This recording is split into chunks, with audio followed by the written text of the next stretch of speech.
All right, we're now being joined by Cheick Kongo. If you have any questions, go ahead and use the raise hand button. We'll get started with Jay Anderson. Hey, thanks very much. And Cheick, first and foremost, congratulations on finally being able to fight in France at home. What does this opportunity mean to you? It's great. It's kind of one of the final steps, around the world about the MMA regulation and legalization of the sports. So now, French citizens can enjoy the fact to assist, on live, to the sports events, and now they can train, and be prepared for the event with all the supports with sponsors and federation in France. This feels like it's been a long time coming, but was there any point where you worried that you might actually be retired before MMA was ever legalized in France? No, sure. The plan was to be retired way before, and after that, I used to get some wings and more gas in the tank to keep performing. So it was great. So, and now, on Saturday, we have the first event in France, legalized, and it's amazing, for sure. I was expecting that moment sooner, but today at 45 years old, it's just like it's a kind of blessing, yes. Quite a bit of frustration because of the pandemic, all the crowd won't be able to fill up the facility, but it's a good start. So step by step. And it's great to see that there'll be at least be some fans in the building. Now, this is a rematch for you. You fought Tim a couple of years ago. He's had success in his last couple of fights, but do you see him as having changed or grown much as a fighter since then? Everybody changed, everybody changed, a bit more confidence and go through about what they expect to do. So for that bout, I just have to stay aware. Try to be aggressive, let him come, in the game and just reply as I have to do. Nothing else. The thing is, for sure, I have to adapt my style as I try to do with the others. So, just bring another win. That's the most, satisfactions for sure.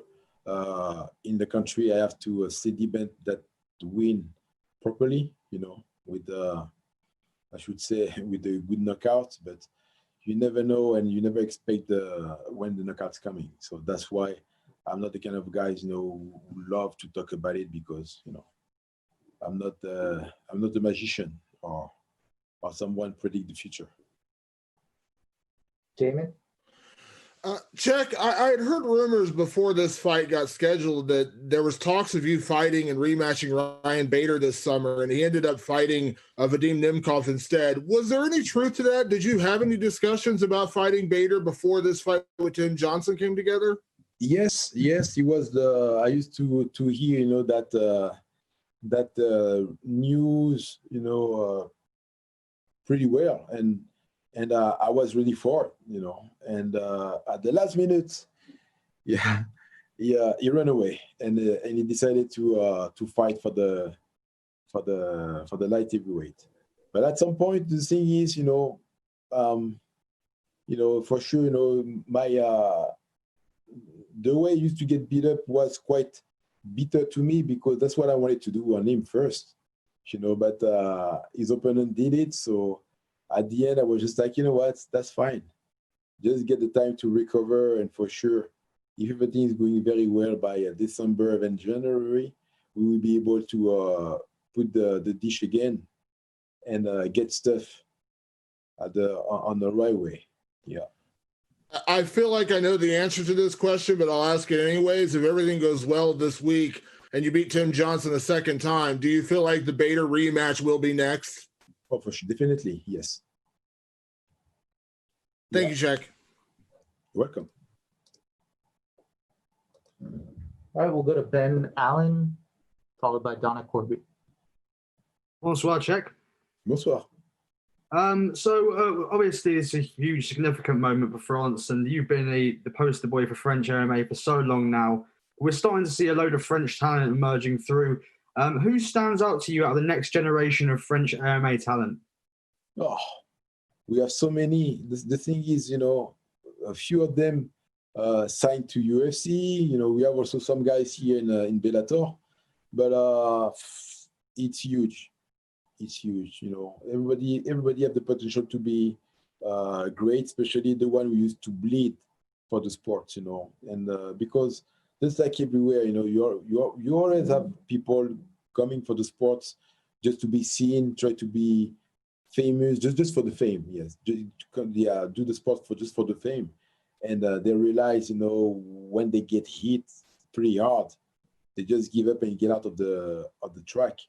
So, but here, people see that as a second life, as a second life, because for them it's just a patient.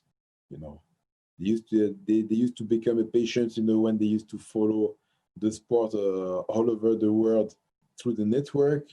Some of them used to travel to train with big names just to improve the games and get as well the experience.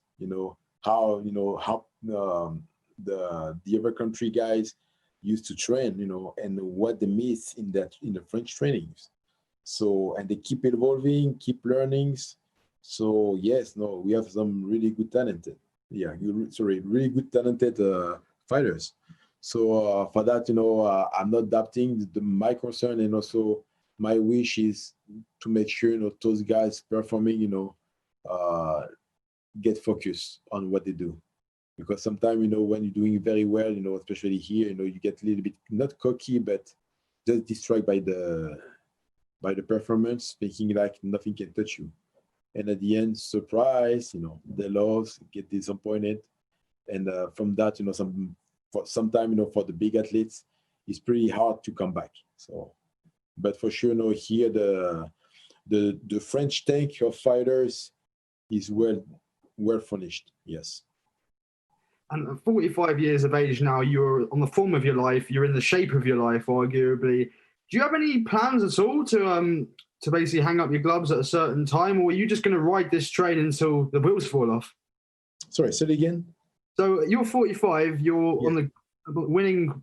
You're on the best winning form for a while. You look physically in great shape. Do you have plans for retirement, or are you just taking it fight by fight?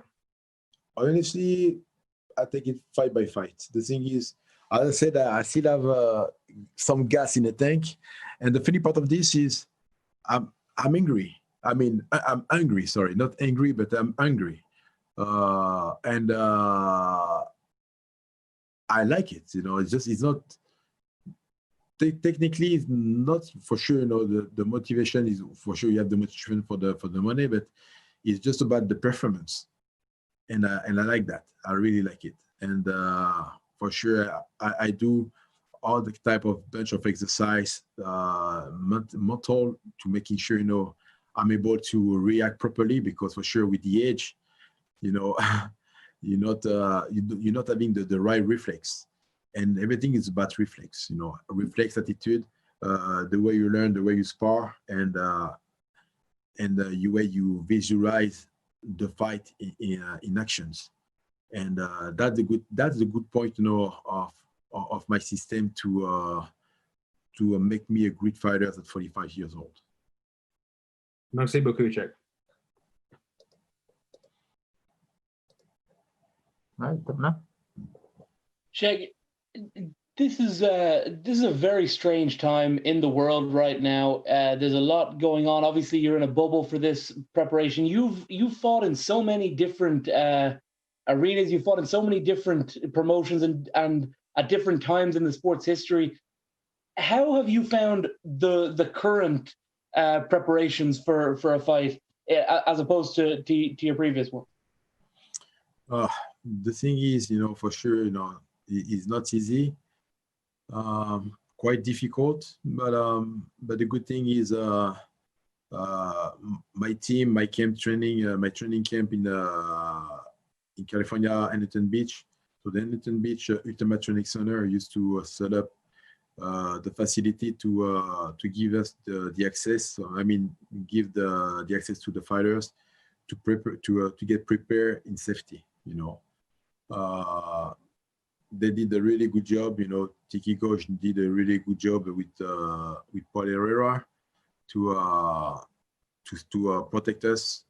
Making sure we have the proper training. We can be ready. And for any kind of issues, and that's what I did. So it wasn't easy, but I think the struggle I used to face was to always quite been skeptical, not afraid, but just skeptical about who I used to face during my training camp. But the good thing is everybody used to come, used to be familiar. So the complicity, the trust, used to be there no matter what. And we just used to talk each other to know if someone is sick or not, not thinking like, oh, he's lying to me, and I think the guys bring some disease or whatever. No, everybody used to be concerned and clear about that. And at some point, I should say, it was easier. The thing is, I used to train like COVID didn't exist. Mm-hmm. Last one from me.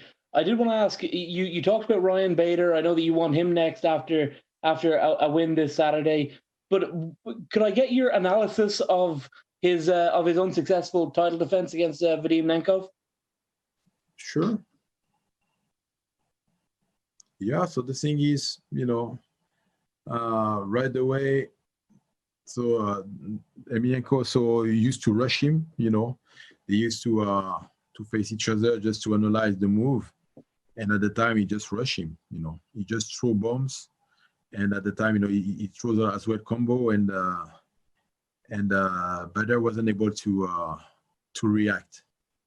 Mm-hmm. Because I think he used to bring the same game. That's what he did, and also the same confidence, and that's the way he get hit.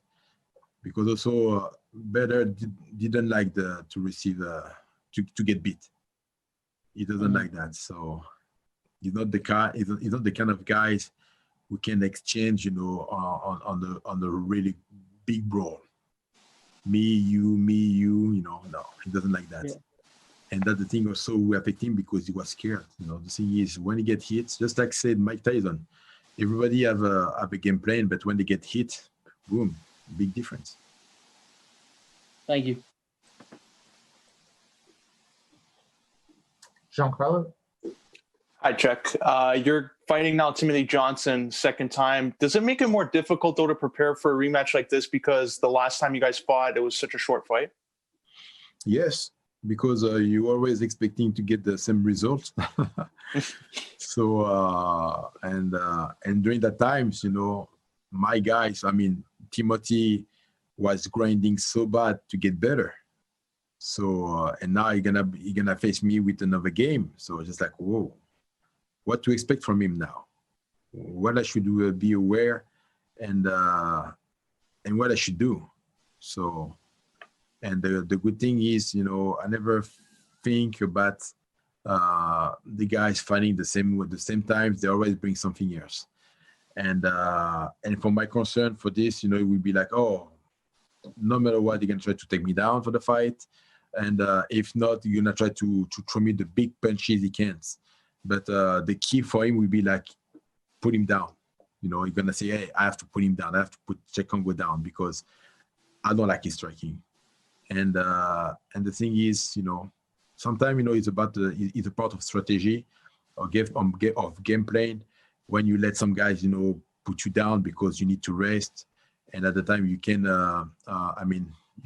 handle the situation and not putting yourself in danger when some guys put you on the ground. And the thing is, I don't want to be cocky, but in my career I've never been in danger when I was in the ground.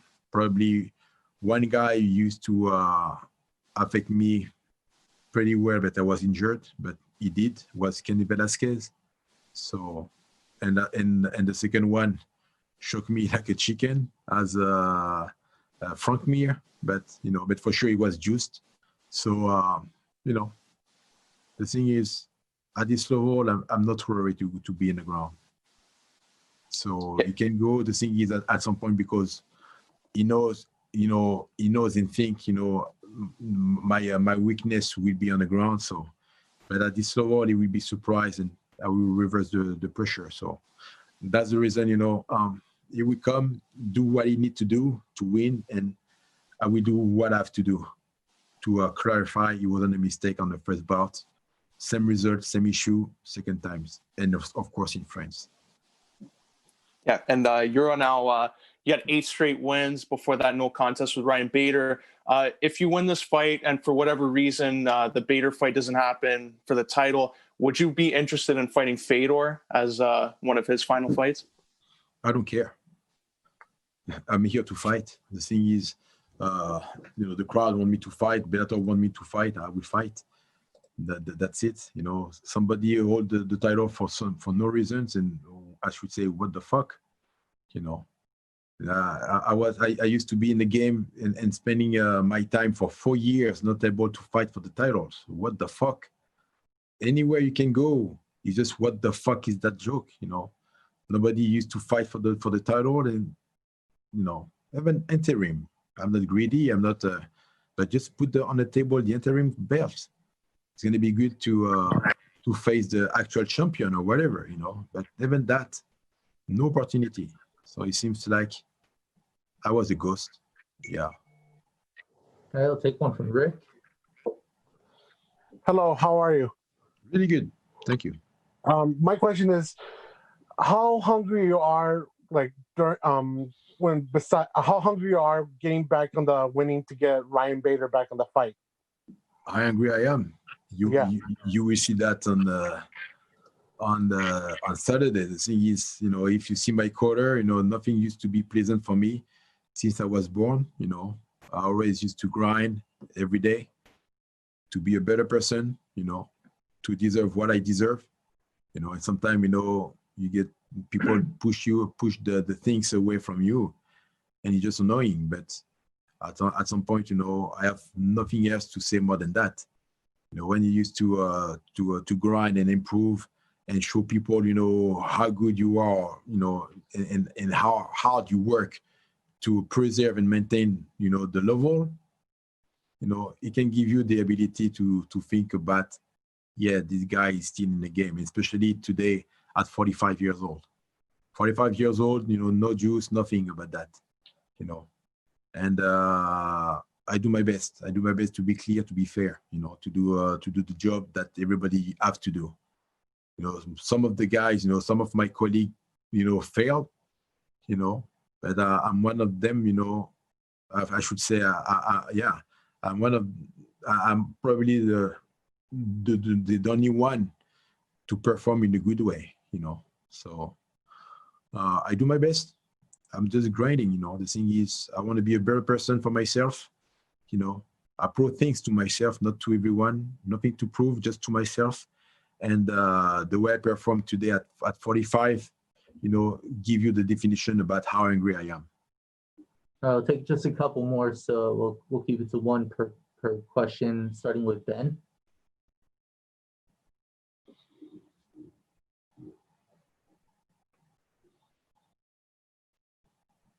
All right, we'll move on to Luis. Hi, Cheick. Let me do this one in French. Yes.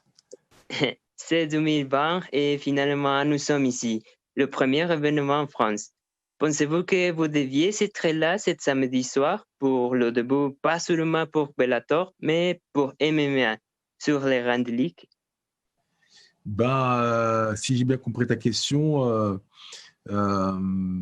c'est clair que j'attendais cet événement avec impatience. Donc, je savais qu'il allait se faire en ma présence, mais je pensais que ça allait se faire plus tôt que maintenant. Je pensais que ça allait se faire quand j'avais peut-être 38 ans, 37 ans. Mais aujourd'hui, à 45 ans, ça arrivait et j'ai dit ouf, enfin. Donc, c'est une belle satisfaction, c'est une belle nouvelle.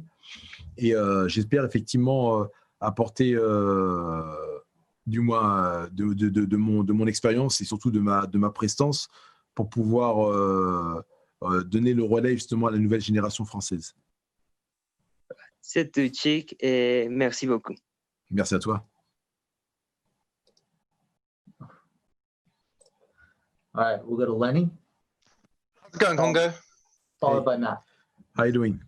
I'm good. How about you? Really good, thank you. Yeah, so since joining Bellator, you've been on an absolute tear. You fought with some of the best guys in Bellator, and in your last fight, and probably the most important fight in your Bellator career, it was stopped due to an eye poke. How bad was the poke, and do you think it should have been continued? Honestly, if I could continue the fight, I will do it no matter what.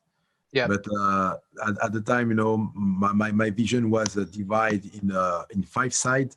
I wasn't able to see everything at the mid of the globe under, but everything I was about to see on top, but like as a prism. So I have like a four side of view, and everything. It seems like when you broke the glass and you have some fissure, it was the same way.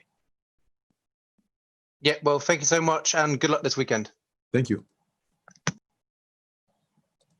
All right, our last question will come from Matt. Hey, Cheick. You've had more than double the amounts of fights that Tim's had, and you've already got the victory over him once. Do you think your experience will be key to you getting the victory on October 10th? And also, how proud are you that this is taking place in Paris? So for sure, just to reply to about the proud. So it's great, It's great to show to the French citizen, they are a really good athlete. We're gonna perform to the country, show them the way, making sure, hopefully, all the French fighters we follow the same legacy I used to do, and it's great. It's wonderful, especially for the kind of event, that people used to wait for years. And what I should say about Timothy, the thing is, I could be cocky and just say, yes, Timothy gonna be here. He's here. I'm gonna fuck him up and blah blah blah. But it's not my cup of tea. I have so much respect for my opponents. But and also it's not because I don't like to talk to them, but as a human being, for sure it's not easy to win. It's not easy to lose. And even when I win, somebody cry. And when I lose, somebody being crazy, and for sure it's not easy to carry that. But the thing is about that situation, I should say for sure I'm well experienced than Timothy, but you never know. Everything can happen really fast. So at this level, my concern is to not let him the chance to play his game. Yeah. So I'm here to win. I'm a competitor. I'm not here. For me, it's not holidays. I'm not here to visit my family and say, hey, I'm good. I'm back now, so we can enjoy the good and having good times. I will get some good time with them after the bout. But from now, I used to be in quarantine. I used to be isolated, for the fight, making sure I would be able to perform, and stay away and be COVID free. So Timothy is, have the skills to end the fight at any time, but I won't let him do it on my person. I'm here to win, and I have unfinished work or even meal with the better. So I want to join the guys to share, some good potatoes and strawberry in his fucking face. All right, with that, we will wrap things up. Thank you very much, Cheick. Appreciate your time. Thank you all.